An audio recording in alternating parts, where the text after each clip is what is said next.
almost 10 years ago, a little movie called Big Hero 6 came out. A movie that I actually enjoyed quite a bit. Actually, if you take a look at this, I don't know if some of you remember, this was me with Genesis Rodriguez and Jamie Chung. Of course, Jamie in the middle there. She's Anne's sorority sister. They go back. Yeah, they go back a long ways there. And they're, of course, stars of Big Hero 6. I loved this movie. I thought it was great. Mm-hmm. I also thought, like a lot of other people, it's kind of strange that they never got a sequel. Well, that is the topic of today's Mint Mobile Hotline question of the day. Listen, if you guys have a thought or a question for our show, and you'd like to hear your voice on our show as well, go ahead and call our Mint Mobile Hotline anytime 24/7 at 951-268-4259. And today's question is about Big Hero 6.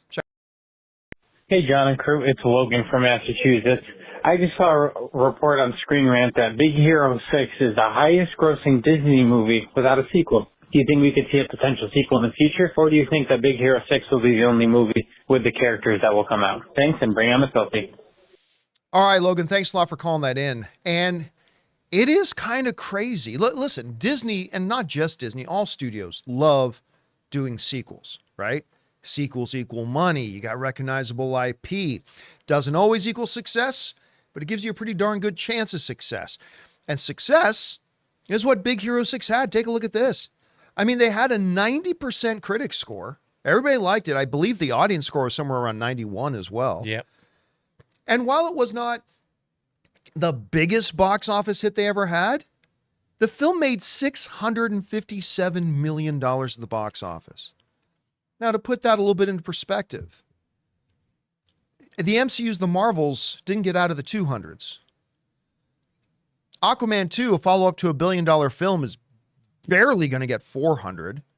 We've been celebrating the success of Wonka cracking the $500 million mark.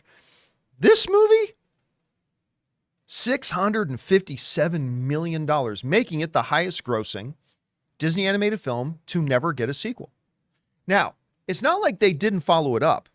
There was some television animated stuff they had. Baymax, of course, was an adorable, he was like an early version of Baby Yoda. Everybody loved Baymax and wanted to have a little Baymax. And of course, Baymax was adorable. And I love this movie. I really did.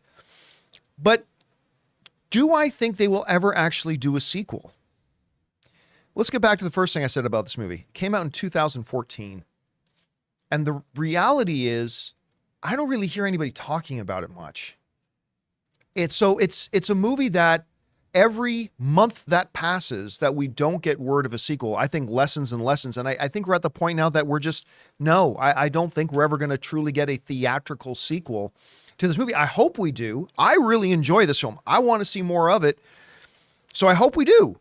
But I don't think we will. I think that ship has sailed. Chris, what did you think about that Big Hero 6 movie, and where do you think the chances sit right now of us getting a true theatrical sequel to it? Well, the original film is adorable. It's so far removed from its source material, but what they did with so far removed. Very, very different. If you pick up those comics, you are not going to get the same story, you guys. But definitely check it out. It came out in 98. It's really fun. Yeah, and Baymax is very different. Super different. Oh my gosh. You are not getting a sweet little robot saying things like, "Hairy baby." And was it Sunfire? Sunfire and Big Hero 6, yeah. And that was released by Marvel back in 98, yeah. So this show technically did get a sequel because there was an animated series done in 2D animation that ran from 2017 to 2021, if I'm not mistaken. And it didn't have great reception. It did get nominated for several Annie Awards, and it did win one back in 2018. But if you go check out the Rotten Tomatoes score for this, the audience reception of this was about 59%. People weren't in love with this.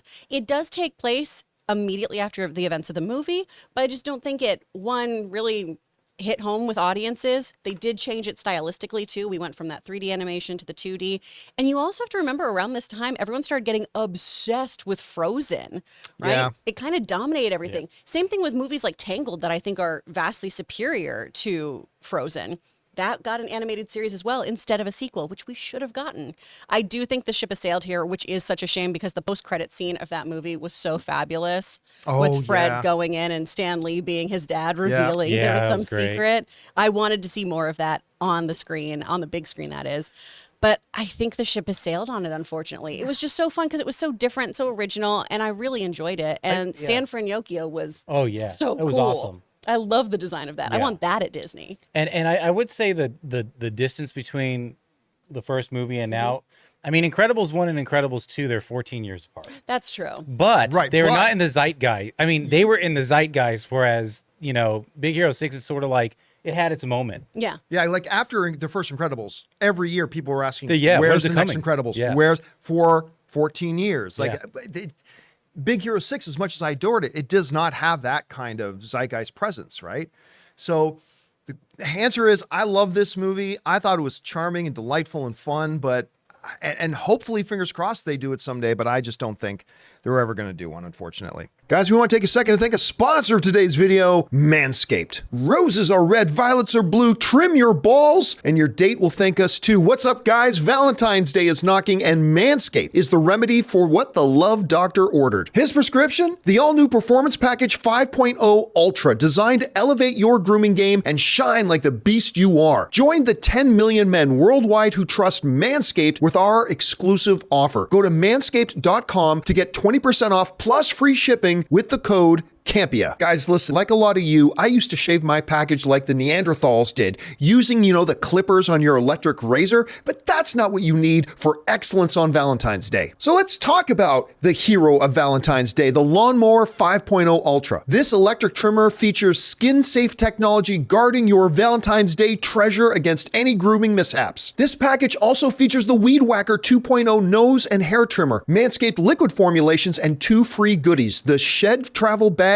and Boxers 2.0, because comfort is king for all my guys. So elevate your grooming game routine and set the stage for a romantically smooth celebration. So guys, get 20% off and free shipping with the code Campea at manscaped.com. That's 20% off with free shipping at manscaped.com and use the code Campea because your grooming upgrade awaits, ready to charm your Valentine's dates. Hey guys, thanks so much for watching this video. Make sure you like the video, leave a comment, and subscribe to our channel. And don't forget, we have a daily podcast called the John Campea Show podcast, available on Apple Podcasts, Spotify, or your favorite podcasting app of choice. Go and subscribe to it today so it'll be there when you need it.